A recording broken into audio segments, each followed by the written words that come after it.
Sir இன்னும் 2 நிமிஷம் பேசியிருந்தீங்கன்னா மொத்த கதையும் சொல்லியிருப்பீங்க சார். அந்த டைரக்டர் பின்னாடி நின்னு பக்கு பக்குன்னு வாயில கை வைக்கிறார், இப்படிங்கிறாரு. அவருக்கு ஒரு வாட்டர் தண்ணி குடுக்கணும் இப்போ. அந்த மாரி ஒரு எனர்ஜி மொத்த கதையும் சொல்லிட்டீங்க அப்படின்ற மாரி ஒரு ஃபீல் பண்ணிட்டாரு சார். நன்றி. வெற்றிமாறன் இல்லாத தமிழ் சினிமா வெற்றிடம்தான்.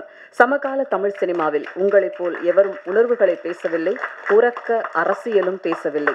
தன் படைப்புகளில் எப்போதும் மக்கள் உணர்வுகளை வெடித்து சிதறி விடுதலையாக தரும் படைப்பாளி, தயாரிப்பாளர், இயக்குனர் வெற்றிமாறன் அவர்களை பேச அழைக்கிறோம்.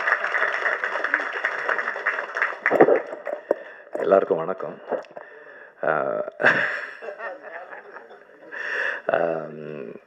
படத்தில் கதை இருக்கிறது எல்லாருக்கும் சொல்கிறதுக்கு தான். அதனால் கதையை மறைச்சி வச்சு ஒன்றும் பண்ண முடியாது. கதையை சொன்னால் தான் எல்லோரும் வருவாங்க. என்னோடய அசிஸ்டண்ட் கார்த்தி அவர் ஒரு ஸ்கிரிப்ட் சொன்னார். அதை நம்ம ப்ரொடியூஸ் பண்ணலான்னு சொல்லி நான் பேசிகிட்டு இருந்தோம். அதுவும் இதே மாதிரி ஒரு ரீஹாபிலிட்டேஷன் சென்டர் பற்றின ஒரு ஸ்கிரிப்டு. நிறைய விஷயங்கள் நிறைய அதில் நான் நிறைய கற்றுக்கிட்ட விஷயங்கள் இருந்தது. அந்த ஸ்கிரிப்டை பற்றி பேசும்போதெல்லாம் நான் நிறைய தெரிஞ்சுக்கிட்டது கற்றுக்கிட்டது இருந்தது. அண்டு இந்த படம் பார்த்ததுக்கப்புறம் அமீர் சொன்ன மாதிரி தான் அந்த படம் பண்ண முடியாது. எல்லாருமே நம்ம எல்லாருமே ஏதோ ஒரு விதத்தில் ஏதோ ஒரு அடிக்ஷனுக்குள்ளே தான் இருக்கிறோம். இன்றைக்கி எல்லாருமே ஏதோ ஒரு அடிக்ஷனுக்குள்ளே இருக்கும். எனக்கு ஆல்கஹால் அடிக்ஷன் இல்லை, பட் எனக்கு நிக்கோட்டின் அடிக்ஷன் இருந்தது. இன்றைக்கி நம்ம எல்லாருமே டிஜிட்டல் அடிக்ஷனில் இருக்கிறோம். ஒரு இன்ஸ்டாகிராமையோ அல்ல ஒரு யூடியூபையோ நம்ம ஸ்வைப் பண்ணும்போது we get a hit, we get a high, அந்த அடிக்ஷனில் இருக்கிறோம். ஸோ அடிக்ஷன் சமூகத்தில் எல்லா காலகட்டத்திலையுமே இருந்திருக்கு. அது இல்லாத காலமே இல்லை. இன்றைக்கி ரொம்ப அதிகமாக இருக்குது. குறிப்பாக குடி நோய், அந்த டேர்ம் குடி நோயின்ற டேர்ம் எனக்கு கார்த்தி மூலமாக தான் தெரியும். அதை அண்டர்ஸ்டாண்ட் பண்ணுறது ரொம்ப முக்கியமாக. அவரும் சொன்னார், குடிக்கிறதுக்கும் குடி நோயாளியாக இருக்கிறதுக்குமான வித்தியாசம்.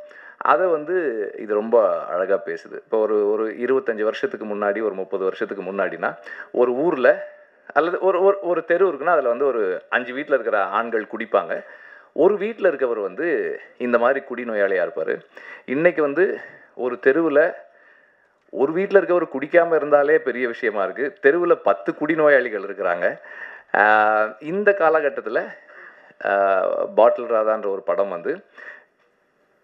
It is a very personal story, but it has got a strong socio political relevance. இந்த மாதிரியான படங்கள் பண்ணுறது ரொம்ப அவசியம்னு நினைக்கிறேன்.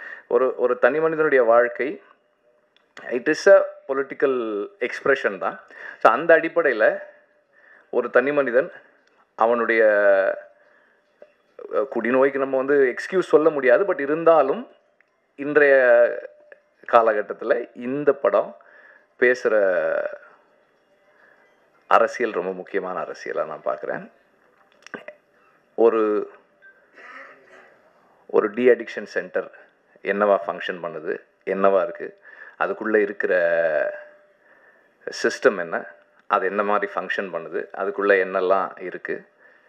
அப்புறம் ஒரு ஃபேமிலி ஒருத்தர் ஒரு அடிக்டாக இருக்கிறதால, அது எந்த விதமான அடிக்ஷனாக இருந்தாலும் ஒருத்தர் ஒரு அடிக்டாக இருக்கிறதால அவரை சுற்றி இருக்கிறவங்க என்னெல்லாம் இழக்கிறாங்க, அவருடைய நண்பர்கள் என்ன ப்ராப்ளம்ஸ் ஃபேஸ் பண்ணுறாங்க, அந்த ஃபேமிலி என்ன ப்ராப்ளம்ஸ் ஃபேஸ் பண்ணுது, இதை ஒரு வாழ்க்கைக்கு பக்கத்தில் ஒரு இன்ட்ரெஸ்டிங்கான ஒரு ஃபில்மாக சொல்கிறது ஒரு பெரிய சேலஞ்ச். அதை ரொம்ப சக்ஸஸ்ஃபுல்லாக பண்ணியிருக்காங்க. இப்படி ஒரு அமீர் சொன்ன மாதிரி ஒரு என்கேஜிங்கான narrative. At the same time this is a film of positive possibilities. இது ரொம்ப ரொம்ப ஒரு பாசிட்டிவான ஃபில்ம். இதில் எல்லாருக்குமே ரிடெம்ஷன் இருக்குது. எவ்வளவு டார்க்னஸில் இருந்தாலும், நீங்கள் எவ்வளவு கீழே போனாலும் நாம் நினச்சா நம்ம அதிலிருந்து மீண்டு வந்துடலான்னு சொல்கிற ஒரு படம் இது. ரொம்ப முக்கியமான விஷயம். ஏன்னா எப்போவுமே நம்ம நிறைய சந்தர்ப்பங்களில் பார்க்குறோம், ஒரு நம்பிக்கை இந்த மாதிரி குடிநோயாளிகளோ இல்லை ஏதோ எந்த அடிக்ஷனில் இருந்தாலும் அவங்களுக்கு வந்து அந்த நம்பிக்கை போகும், நம்மளால் முடியுமா, நம்மளால் முடியாது, நம்மெல்லாம் எப்படி பண்ண போகிறோம். அப்போ அந்த அந்த அந்த ஆல்கஹாலிக் அனானிமஸில் அந்த ஓப்பன் ஷேரிங்னு ஒன்று சொல்லுவாங்க. அந்த ஓப்பன் ஷேரிங் தான் வந்து அவங்களுக்கு அந்த கான்ஃபிடென்ஸ் கொடுக்கும்னு சொல்லுவாங்க. ஸோ அந்த மாதிரி இந்த படமே வந்து ஒரு ஒரு குடிநோயாளியினுடைய ஓப்பன் ஷேரிங் தான் நினைக்கிறேன். So it is going to create a big impact in the society. At the same time இந்த படத்தினுடைய அந்த அந்த டெக்னிக்கல் ஆஸ்பெக்ட்ஸ் அப்புறமா இன்னொரு டைம் சொல்லலாம்னு நினைக்கிறேன். ஆனால் இந்த படத்தோட காஸ்டிங் பற்றி சொல்லி ஆகணும். இந்த படத்தில் இருக்கிற ஒவ்வொரு நடிகரும் வந்து இந்த படம் ஒரு ஒரு சினிமா இல்லை, இது வந்து நம்ம லைஃப்பில் நடக்கிறது, நம்ம தெருவில் நடக்கிறது, நம்ம அண்ணனுக்கு நடக்கிறது, நம்ம தம்பிக்கு நடக்கிறது, நம்ம அப்பாவுக்கு நடக்கிறது அப்படின்னு நம்மளை உணர வைக்கக்கூடிய அளவுக்கு அவ்வளோ ரியலிஸ்டிக்காக இருக்குது காஸ்டிங். எல்லாருமே வந்து மிக பொருத்தமான சாய்ஸஸ். அங்கே அந்த அந்த ரீஹாபிலிட்டேஷன் சென்டரில் இருக்கிறவங்களா இருக்கட்டும், அந்த தெருவில் இருக்கிறவங்களா இருக்கட்டும், ஒவ்வொரு நடிகருமே வந்து அவ்வளோ பொருத்தமாக இருக்காங்க. அண்ட் எல்லாருமே அவ்வளோ கன்வின்சிங்காக அந்த ரோல்ஸ் பண்ணியிருக்காங்க. ஸ்பெசிஃபிக்காக சொல்லலை இவங்க அவங்கன்னு, பட் எல்லாருமே அவ்வளோ சிறப்பாக பண்ணியிருக்காங்க. இது அண்ட் பீயிங் அன் ஆடியோ லான்ச்ன்றதால மியூசிக்கும் நான் சொல்லிடுறேன்.